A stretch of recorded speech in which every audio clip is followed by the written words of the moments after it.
आज नक्षत्र news channel के कार्यालय में एक जाना माना चेहरा जो किसी नाम का मोहताज नहीं है और छात्र राजनीति से, छात्र जीवन से ही आपका राजनीति में ऐसा रुझान आया कि बड़े बड़े निर्णय आपके नेतृत्व में हुए, बड़े संघर्ष के साथ आप विभिन्न पदों पर रहे, संगठन में रहे और सरकार में भी रहे और वर्तमान में आज समाजवादी पार्टी के राष्ट्रीय सचिव के पद पर विराजमान है और कार्य कर रहे हैं।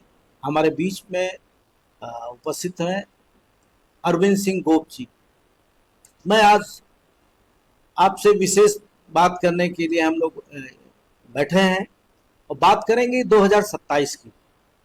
2022 में जो शिकस्त मिली समाजवादी पार्टी को, भले वो बराबर नेक टू नेक लड़े समाजवादी पार्टी और भारतीय जनता पार्टी, लेकिन ऐसा करिश्मा हुआ कि 2024 के लोकसभा चुनाव में समाजवादी पार्टी ने उत्तर प्रदेश से एक बड़ा परचम लहरा दिया। आज हमारे बीच में हम इस पर बात करेंगे कि 2027 में आखिर समाजवादी पार्टी कहां पे खड़ी है और जो तैयारी चल रही है।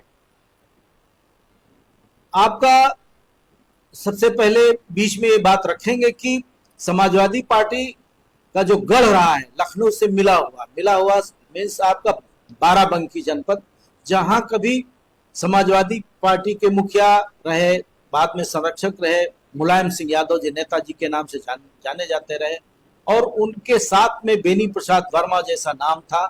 और जब बेनी प्रसाद वर्मा के बाद दूसरा नाम कोई उभर के आया है, वो आज भी लगातार बना है, वो है अरविंद सिंह गोप का। हम उनसे बात करेंगे इसलिए कि वो अखिलेश यादव जब समाजवादी पार्टी के प्रदेश अध्यक्ष थे, उस समय आप प्रदेश के महासचिव का पद दायित्व निभा रहे थे और बड़ी उससे उस समय लगता था कि क्योंकि उस समय ये लगता था कि समाजवादी पार्टी मुख्यालय में कोई नेता बैठा है और का आम कार्यकर्ता, आम जनता का मेला लगा रहता था। वैसे ही उसी तर्ज पर, जिस तर्ज पर कभी मुलायम सिंह के समक्ष लोग आते थे अपनी समस्याओं को लेकर के, या अखिलेश यादव के समक्ष या शिवपाल के यादव के समक्ष, इन सैफे के इन नेताओं के बाद ही अरविंद सिंह गोप का नाम हमेशा लिया जाता रहा है और आज भी बरकरार है। मैं आपसे ये जानना चाहूंगा कि 2027 की आपकी तैयारी कैसी है? पहले तो सुषमा जी, आपको बहुत धन्यवाद स्टूडियो में बुलाने के लिए। आप पत्रकारिता के साथ साथ समाजवादी पार्टी को बहुत करीब से, बहुत व्यक्तिगत, बहुत अंदर से जानते हो। समाजवादी पार्टी को ऐसे नेता ने बनाई है जिसके बारे में हम लोग एक ही नारा देते थे, जो कभी ने झुकना सीखा उसका नाम मुलायम सिंह यादव है, और जो अपनी बात पे कायम उसका नाम मुलायम सिंह यादव है। ये मेरा सौभाग्य है कि हम लोग राजनीति में नेता मुलायम सिंह यादव जी के विद्यार्थी रहे और नेताजी ने सिखाया कि संघर्ष का रास्ता ही सबसे अच्छा रास्ता होता है। मुझे खुशी है समाजवादी पार्टी संघर्ष की कोख से पैदा हुई पार्टी है और नेताजी के रहते रहते नेताजी देश के सबसे नौजवान नेता, ऊर्जावान नेता, जिनका बहुत बड़ा विजन, बहुत क्लियर विजन है, अखिलेश यादव जी को पार्टी सौंपी। अखिलेश जी की अगुवाई में हम लोग काम कर रहे हैं और समाजवादी पार्टी 365 दिन चुनाव के मैदान में रहती, तैयारी करती है। पार्टी को उद्देश्य है गरीब, किसान, नौजवान, महिलाएं कैसे खुशहाल हों, गरीब के चेहरे, किसान चेहरे कैसे मुस्कान लाने काम किया जाए। हम लोग निरंतर संगठन के लोग काम करते हैं। हमारा फोकस है बूथ स्तर पे, बूथ कमेटियां हम बना रहे हैं, बूथ के अध्यक्ष बना रहे हैं, जिला संगठन को हम लोग और मजबूत कर रहे हैं। हम लोग का यह प्रयास है कि अखिलेश यादव जी के नेतृत्व में जो 27 का चुनाव हो, उसमें एक तरफा जीत अखिलेश जी को मिले और गरीब, किसान, नौजवान की आवाज अखिलेश जी को उत्तर प्रदेश का मुख्यमंत्री 27 में। जब बात संघर्ष की आप करते हैं, समाजवादी पार्टी का नाम आता है तो मुलायम सिंह का चेहरा अपने आप हो जाता है, क्योंकि मुलायम सिंह का वो कि हल्ला बोल का नारा जहां दिया, वैसे उत्तर प्रदेश का एक एक नौजवान पार्टी का बाहर निकला था। लेकिन 2017 के बाद से 2012 पहले आप देखिए 2012 तक आपका संघर्ष रहा, आपकी पार्टी का संघर्ष रहा, लेकिन अब सड़कों पे समाजवादी पार्टी नहीं दिखाई पड़ रही है। क्या ये कांग्रेस की तर्ज पर खाली बूथ लेवल पर, ब्लॉक लेवल पर, तहसील लेवल पर, विधानसभा लेवल पर, जिला लेवल पर सिर्फ संगठन पदाधिकारियों, सदस्यों की नियुक्ति तक ही सीमित रह रहा है या ट्विटर तक रह रहा है? जहां जुल्म होता है, जहां अत्याचार होता है, जहां किसानों की बात नहीं सुनी जाती है, नौजवानों की बात नहीं, वहां समाजवादी पार्टी सड़क पे खड़ी रहती है। अखिलेश जी की अगुवाई में तमाम लड़ाइयां हम लोग सड़क पे लड़े हैं। उसी लड़ाई का परिणाम है कि 24 में भारतीय जनता पार्टी को पसीना छोड़ाने का काम किया था। वो तो एन केन प्रकरण दिल्ली में सरकार बना दी, लेकिन कितना बड़ा नुकसान बीजेपी को प्रदेश के अंदर हुआ, बीजेपी का शीर्ष नेतृत्व जानता है। अखिलेश जी पूरा संघर्ष में भरोसा रखते हैं, पूरा उनका यह प्रयास रहता है कि कार्यकर्ताओं को सम्मान मिले, किसान गरीब की बात को सुनी जाए। मेरा ये मानना है कि 12 की सरकार बनने, 12 से 17 तक हम लोग सरकार में रहे और सरकार में तमाम ऐसी योजनाओं को बनाया और काम किया जो आज भी लोग याद करते हैं। अब लोहिया आवास की बात कर लीजिए, गरीब को कितना पैसा मिलता था, लेकिन अखिलेश जी करीब 3,05,000 ज्यादा रुपया देख लोहिया आवास बनाया।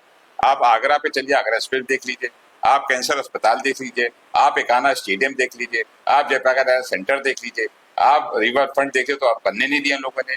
जहां तक डेवलपमेंट और विकास की काम में अखिलेश यादव जी को कोई नेता उत्तर प्रदेश के अंदर छू नहीं सकता, ये मेरा विपक्ष के साथी भी कहते हैं। रही 17 के बाद संघर्ष की बात, सरकार हम नहीं बना पाए, ये सही बात है, लेकिन जनता का जो निर्णय तो हमने स्वीकार किया और हम निरंतर सड़क पे रहे। 22 के चुनाव में हम सरकार के बिल्कुल करीब थे, किन्हीं कारणवश सरकार मेरे हाथ से निकल गई। भारतीय जनता पार्टी के बहकावे में लोग आ गए, लेकिन वो बहकावा ज्यादा दिन नहीं चला। ये बहकावा वैसे ही जैसे 24 में आपकी समाजवादी पार्टी ने पीडीए का नाम ले करके, राहुल गांधी कांग्रेस के साथ ले करके, संविधान को खतरे में बता करके ऐसे आपने गुमराह किया, वैसे ही पीडीए देश की असली ताकत है। पीडीए में हम भी हैं, पीडीए में माता प्रसाद पांडे भी हैं, पीडीए में अखिलेश यादव जी, पीडीए मतलब जिसकी कोई नहीं सुन रहा, जो परेशान है, जो हताश है। समाजवादी पार्टी सबकी लड़ाई लड़ती है। पीडीए को बीजेपी कहीं सीमित दायरे में बांधना चाहती है, लेकिन 24 के चुनाव में यही पीडीए ने बता दिया कि बीजेपी भड़काऊ जनता नहीं आएगी और बड़ी संख्या हमारे एमपी जीत के गए। हम वहां से एमपी जीते जहां से बीजेपी दम भर रही थी कि हम ही उत्तर प्रदेश कब्जा करेंगे। हमने, आपको याद, मैंने अपने प्रेस में कहा था, ऊपर वाला उसकी मदद करता है जो गरीब किसान नौजवान के साथ रहता है। अखिलेश यादव गरीब किसान नौजवान के साथ थे तो भगवान श्री राम की कृपा हुई और अयोध्या भी जीतने का काम किया। लेकिन उपचुनाव में मिल्कीपुर में आप परास्त हो गए। मैं आप बात को स्वीकार करता हूं कि मिल्कीपुर में परिणाम जरूर नहीं मिला, लेकिन अगर बीजेपी किसी बड़े नेता से आप पूछो तो यही कहेगा कि सर्टिफिकेट जरूर बीजेपी मिला, लेकिन 86,000 वोट सारी विपरीत परिस्थितियों के बाद नंगा नाच हो रहा था, लेकिन 86-87,000 वोट करीब अवधेश प्रसाद जी को बेटे मिला। इससे आप परिणाम लगा सकते हो कि 27वां कौन जीतेगा, क्योंकि मिल्कीपुर नहीं, फैजाबाद और अयोध्या की सारी सीटें हम जीतने जा रहे हैं। क्या 2027 में आप किसको अपना प्रतिद्वंदी मानना है, कांग्रेस को, भाजपा को या बसपा को? हम लोग किसी को प्रतिद्वंदी नहीं मानते। नेताजी ने एक चीज सिखाई है कि अपना काम करो, गरीब किसान नौजवान के बीच में रहो, जनता का विश्वास जीतो। जनता का विश्वास मेरे साथ है। लड़ाई हमारी सीधे सीधे भारतीय जनता पार्टी से है और भारतीय जनता पार्टी को हराने का काम 27 के चुनाव में। लेकिन आपके पीडीए से आपके पीडीए से सवर्ण मतदाता आपका जो है वो भड़क रहा है, आपको लग नहीं रहा है? मुझे तो नहीं कहीं लग रहा। मैंने कहा पीडीए माता प्रसाद पांडे भी हैं, आदित्य प्रकाश सिंह जी हैं, अरविंद सिंह गोप जी हैं, योगेश बताया, बहुत लोग पीडीए में हैं। पीडीए सबका है। आम मतदाता की बात हो रही है उत्तर प्रदेश में। मान लीजिए कि पीडीए साहब करें भड़क, तो उस मतदाता की बात हो रही है 24 की तारीख में वो भाजपा के साथ जुड़ा हुआ माना जाता है। 24 में यही वही मतदाता 2012 में आपके साथ था। 24 में अकेले 37 सीटें जीते, तो किसका सहयोग था? गाजीपुर से गाजियाबाद तक राजपूत भाइयों ने बहुत बढ़ चढ़ के समाजवादी पार्टी की मदद की, आशीर्वाद दिया। और अखिलेश यादव जी कभी जात पात की बात नहीं करते। अखिलेश यादव हिंदू, मुस्लिम, सिख, ईसाई लेकर सबको चलते हैं। ठाकुर, पंडित, बनिया, हिंदू, मुसलमान, सारी बिरादरी, हम हर बिरादरी ने हमको 24 आशीर्वाद दिया। तो पीडीए तो सबका है ना। लेकिन पार्टी का जो राष्ट्रीय समाजवादी पार्टी का संगठन है या प्रदेश समाजवादी पार्टी की कमेटी है, उनमें पीडीए के अलावा सवर्ण नेताओं का कितना स्थान मिला हुआ है? मैंने आपको सारे नाम गिना दिए, ये सब हैं कि नहीं है? समाजवादी पार्टी सबकी पार्टी है, समाजवादी पार्टी सबकी सुनी जाती है। नेता विरोधी दल कौन आज की तारीख में, आप बताइए? है पीडीएम ना, राष्ट्रीय सचिव हम हैं कि नहीं, प्रकाश भाई है कि हम लोग हैं, पीडीएम नहीं है। पीडीए असली ताकत है गरीब किसान नौजवान की, महिलाओं की। इसी पीडीए से हम भारतीय जनता पार्टी को हराने जा रहे हैं। कांग्रेस के साथ आपका गठबंधन जो लोकसभा में रहा, क्या लगता है आपकी विधानसभा चुनाव 2027 में गठबंधन हो पर? जो इंडिया गठबंधन था वो आज बरकरार है और कल भी बरकरार रहेगा। हम सब मिल के भारतीय जनता पार्टी को हटाने का। वो मध्य प्रदेश में, आपके हरियाणा में, इन स्थानों पे कहीं नहीं गठबंधन आपका चल पाया, होते होते रहा। समाजवादी पार्टी के नेता, हम सब के नेताजी ने सिखाया कि राजनीति बड़े मन से होती, बड़े दिल से होती है। अखिलेश जी बड़े मन से राजनीति करते हैं। उन्होंने हरियाणा में साफ कांग्रेस से कह दिया हम भारतीय जनता पार्टी को हटाना चाहते हैं, सीट दो या न दो। ये कोई नेता नहीं कह सकता है, लेकिन अखिलेश जी कहा हम सीट दो या न दो, बीजेपी को हटाना चाहते हैं। तो बात सीट की नहीं है, बात बीजेपी को हटाने की लोग वो कर रहे हैं। लेकिन कांग्रेस से हमको नहीं लग रहा है, जो दिख रहा है, जो कांग्रेस की भाषा है या कांग्रेस के जो कार्यक्रम है, आप बिहार का चुनाव का सामने ले लीजिए, जिस तरीके से कांग्रेस के राहुल गांधी वहां बिहार में जा रहे हैं, पटना में जा रहे हैं, और अलग बिल्कुल राष्ट्रीय जनता दल से अलग, कोई चर्चा नहीं, कोई बात नहीं। भले गठबंधन के लिए तेजस्वी यादव को दिल्ली आना पड़ा, वो बात कर रहे हैं, लेकिन वो वैसे ही लग रहा है जैसे कभी मध्य प्रदेश की सीटों को बंटवारे को लेकर के अखिलेश जी और राहुल गांधी के बीच चल रहा था। तेजस्वी यादव जी बहुत परिश्रम कर रहे हैं, बहुत मेहनत कर रहे हैं। आदरणीय लालू प्रसाद यादव जी का आशीर्वाद, उनकी अगुवाई में वो चुनाव लड़ रहे हैं। मैं आपको दावे के साथ कह सकता हूं कि बीजेपी को बिहार में तेजस्वी हटाने जा रहे हैं। लेकिन फिर हम यहीं आ जाएंगे उत्तर प्रदेश में। उत्तर प्रदेश में जो हाल ही में कुछ घटनाएं हुई हैं, जो समाजवादी पार्टी को बिल्कुल एक चिंता में डाल रही हैं, एक चुनौती के रूप में, क्योंकि भारतीय जनता पार्टी का उत्तर प्रदेश का नेतृत्व जो सरकार में रहते हुए मुख्यमंत्री योगी आदित्यनाथ कर रहे हैं, जो उनकी एक छवि है और जो उनकी कार्यशैली है, उसको देखते हुए आपको नहीं लग रहा है कि आपकी समाजवादी पार्टी उसका सामना कर पाएगी? सरकार अपना काम कर रही है, हम मजबूत विपक्ष की भूमिका निभा रहे हैं, और हम ये नहीं चिंता करते कि सरकार कौन सा काम कर रही, कौन सा नहीं कर रही है। जनता उसका मूल्यांकन करती है काम का। 24 में चाहे प्रेस के साथी रहे हों, चाहे और लोग रहे हों, वो कोई नहीं सोच रहा था इतना बड़ा बहुमत हमको मिलने जा रहा है, लेकिन हम जीते। हमारा सीधा सीधा मानना है कि हम अपने काम से, अपने व्यवहार से, अपने आचरण से, अपनी योजनाओं से बीजेपी को हटाएंगे। अखिलेश यादव जी के बारे में आप कहीं चले जाइए तो कहता है भाई इनका विजन बहुत बड़ा, बहुत क्लियर है, डेवलपमेंट की बात करते हैं। मैं तो कहता हूँ भारतीय नेताओं, सब नेताओं से, भाई आओ बहस करो, आप कहीं मत जाओ प्रदेश से, कोई लखनऊ की बात कर लो। लखनऊ जो विकास की चीजें देखती हैं अखिलेश यादव दी है। आप एक आना स्टेडियम देख लो, आ रहे हैं पूरी दुनिया लोग देखने, किसने दिया? अगर अखिलेश जी एकाना स्टेडियम न बनाते तो यहाँ IPL हो रहा था। अभी अखिलेश जी एकाना में चले जाए, पूरा स्टेडियम इसलिए खड़ा हो जाता है अखिलेश यादव है, कोई दूसरा नेता के सौभाग्य नहीं प्राप्त है। लेकिन भाजपा सरकार तो एक्सप्रेसवे का जाल फैला रही है पूरे उत्तर प्रदेश में। आप देखिए पूर्वांचल एक्सप्रेसवे कितने और लिंक रोड होते जा रहे हैं। ठीक है, प्रस्ताव अखिलेश जी का है, उन्होंने प्रस्ताव दिया, प्रस्ताव ने पूरी तैयारी कर ली थी, काम तो अब पूरा हो रहा, पूरी तैयारी कर ली थी, टेंडर तक हो गए थे, बाद में टेंडर उन्होंने कराया है। पूरी तैयारी अखिलेश यादव जी की, आगरा अखिलेश जी का, बुंदेलखंड अखिलेश शुरू किया। तो देखिए ये कोई एक बड़ा काम बताओ मैं लखनऊ के अंदर, मैं मानने को तैयार हूँ, ये सब अखिलेश जी के काम। भाई जयप्रकाश सेंटर चलो बनवा दो, रिवर फ्रंट चलो बनवा दो, मैं कैमरे पे कह रहा हूँ। भाई अखिलेश जी के घर का काम नहीं है, लेकिन अगर रिवर फ्रंट बन जाता हो, वर्ल्ड क्लास का अखिलेश जी बना रहे थे। Jayaprakash Narayan centre world class का, जयप्रकाश नारायण जी को लोग पढ़ते, नौजवान जो लाइब्रेरी बन रही थी, ये काम सरकार का था, सरकार की नैतिक जिम्मेदारी इस काम को पूरा करनी। उत्तर प्रदेश की जो राजनीतिक पृष्ठभूमि तैयार हो रही है वो सीधे दलित वोट पर जा रहे हैं, जो SC ST का वोट है, और उस पर सारी पार्टियां काम कर रही हैं। भारतीय जनता पार्टी का एक एक जो आनुवंशिक संगठन है उनके साथ में राष्ट्रीय सेवक संघ है, वो काम कर रहा है। स्वयं मुख्यमंत्री योगी आदित्यनाथ जी काम कर रहे हैं। हर स्तर पर दलितों को रुझाने के लिए, उनकी योजनाओं को लेकर के सारा काम हो रहा है। ऐसे ही आप बसपा मुखिया मायावती को ले लीजिए, वो भी देखिए अपने संगठन में, ठीक है उनकी पार्टी में बहुत से नेता आपकी सपा में चले गए, कांग्रेस में चले गए, भाजपा में चले गए, लेकिन वो नए तरीके से अब फिर वो अपनी पार्टी को जगा रही हैं, एक जागरूकता अभियान शुरू कर रही है। आज ही देखिए लखनऊ में बसपा की बैठक सारे जिला अध्यक्षों की, उन्होंने सीधे कहा कुछ नहीं, ये हमको 2027 में सरकार में आना है। तो आपका जो प्लान समाजवादी पार्टी का है कि हमको पीडीए का दलित वोटर और मजबूत हो। तो आपको लग नहीं रहा है कि आप यहाँ पे कहीं कमजोर पड़ेंगे? मायावती जी देश की बड़ी नेता हैं, हम उनका बहुत सम्मान करते हैं। वो कभी नहीं चाहेंगे बीजेपी मजबूत हो। वो बीजेपी को हटाने के लिए हम सबके साथ रहेंगी, मदद करेंगी, क्योंकि मायावती जी देख रही हैं कि बीजेपी कर क्या रही है।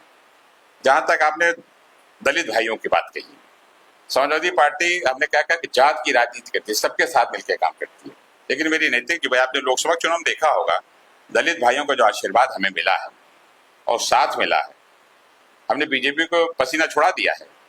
आज दलित भाई भी हमारे साथ हैं, स्वर्ण भाई भी हैं, पीडीए के साथी, हम सब मिलकर बीजेपी को हटाएंगे। भाजपा तो आज ये कह रही है, चाहे उसके प्रदेश अध्यक्ष हो, चाहे डिप्टी सीएम हो, जो भी प्रवक्ता है, ये बोल रहे हैं कि उन्होंने आरक्षण के नाम पे गुमराह किया और संविधान बदला नहीं जा सकता है।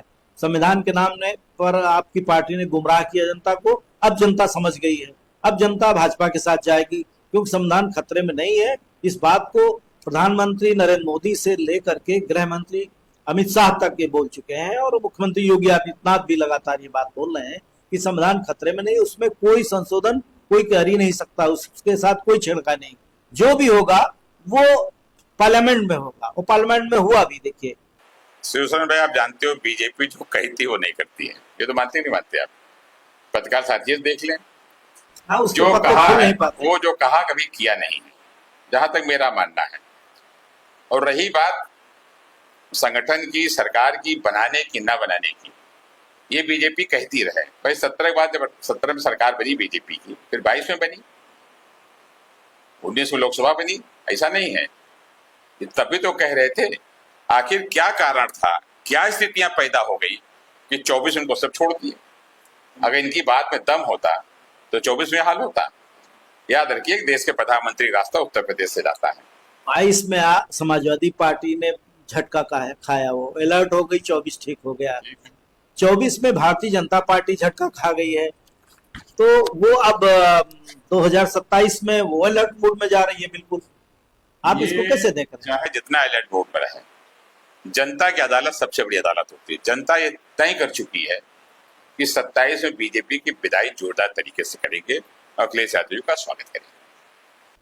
समाजवादी पार्टी का जो संगठन है, उसमें क्या आप लोग को लग नहीं रहा है उसके जो अलग अलग प्रकोष्ठ हैं, जो उसके छात्र संगठन है, यूथ संगठन, आप तो छात्र राजनीति से आए हैं, आप जानते हैं कितनी स्ट्रांग लीडरशिप रही है, लेकिन वो अब दिखाई नहीं पड़ रही है। अब यूनिवर्सिटी के आप प्रोडक्ट हैं, लखनऊ विश्वविद्यालय के, आपका एक नेतृत्व जबरदस्त रहा, और आज छात्रों की राजनीति में कोई नर्सरी नहीं तैयार हो रही है। आपकी पार्टी तो हमेशा मुलायम सिंह जी ने नर्सरी तैयार किया, लेकिन आज आपके पास नर्सरी के लिए कोई खेत भी नहीं है कि आप नर्सरी तैयार करें, तो पार्टी कैसे यंग रहेगी? इसका दोषी कौन है? छात्र संघ चुनाव बंद किसने कराई? आप याद हो 2003 जब नेताजी मुख्यमंत्री बने, तो नेताजी कलम से पहला आदेश हुआ था छात्र संघ की बहाली का। ये है समाजवादी पार्टी, ये है मुलायम सिंह यादव। पहला आदेश हुआ छात्र संघ की बहाली का, आपको याद होगा। अब बहुत अच्छी तरीके से आपको याद होगा, यूथ का प्रदर्शन चल रहा था, हमें आदरणीय राष्ट्रीय अध्यक्ष अखिलेश यादव जी को से प्रदेश अध्यक्ष थे, हम लोगों को छात्र संघ भवन जाना था, याद होगा आपको? याद है। जब हम लोग पार्टी दफ्तर के अंदर इकट्ठा हुए निकलने के लिए, तो पार्टी दफ्तर से लेकर छात्र संघ भवन तक पुलिस की छावनी के रूप में परिवर्तित हो गया था। लेकिन हम अखिलेश यादव जी निकले और छात्र संघ गए, और जब अखिलेश जी के छात्र संघ पे स्पीच स्टार्ट हो रही थी, तो उत्तर प्रदेश की एक चुनी हुई सरकार इस्तीफा देके भाग रही थी। याद है नहीं? ये है छात्र संघ की ताकत।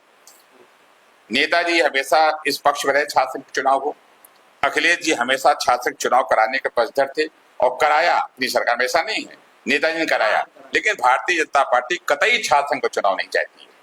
ये छात्र संघ का चुनाव वो प्लेटफॉर्म है, वो नर्सरी है, जहां पढ़े लिखे नेता पैदा होते हैं, जहां समझदार नेता पैदा होते हैं। इसका दोषी अगर कोई भारतीय जनता पार्टी है। मैं आज भी भारतीय अपील करता हूं, प्रार्थना करता हूं कि छात्र संघ की बहाली की जाए और छात्र संघ के चुनाव कराए जाए। तो ये तो बहाली का काम तो मुख्यमंत्री योगी आदित्यनाथ ही कर सकते हैं। हमने सरकार से मांग की। साथ में ये भी हम बात करेंगे कि जो प्रदेश का संगठन है आपका, वो पहले जिला स्तर पर, मंडल स्तर पर सम्मेलन होते थे, अब ऐसा आपको क्यों नहीं दिखाई पड़ रहा है कि विधानसभा स्तर पर हो रहा है? आज की पिछले कहीं- 6 महीने से गांव गांव पीडीए पंचायत हो रही है मेरी। अब हम जिले स्तर पर बड़ी सभा कर रहे हैं और हमने करीब करीब 403 विधानसभाओं पे सम्मेलन की, पीडीए की सभा की। अब हम जिलों में बड़ी बड़ी सभा करने जा रहे हैं। हमारे राष्ट्रीय अध्यक्ष अखिलेश यादव जी हर महीने, हर 15 किसी जिले में आपको बड़ी सभा लेकिन इस इन पीडीए के सम्मेलनों में आपका श्रवण नहीं दिखाई पड़ रहा है। मैं आपसे अनुरोध करता हूं कि आपकी जो पीडीए सम्मेलन बारीकी में करेंगे उसमें आपको आमंत्रित करेंगे और बड़ी संख्या में श्रवण दिखाई पड़ेगा। अब हम अपनी बात यहीं पे रोकते हैं, क्योंकि 2027 की जो तैयारी समाजवादी पार्टी की है कैसी है, आपने अरविंद सिंह गोप जी से सुना और समझा। और इनके अभी आज की तारीख में भी आपका जोश कोई कम नहीं हुआ है। जो छात्र राजनीति के समय में हम लोग देखा करते थे वही जोश आज भी है। और इन्हीं शब्दों के साथ आप हमारे नक्षत्र न्यूज चैनल के बहुत बहुत धन्यवाद। आपका बहुत बहुत धन्यवाद।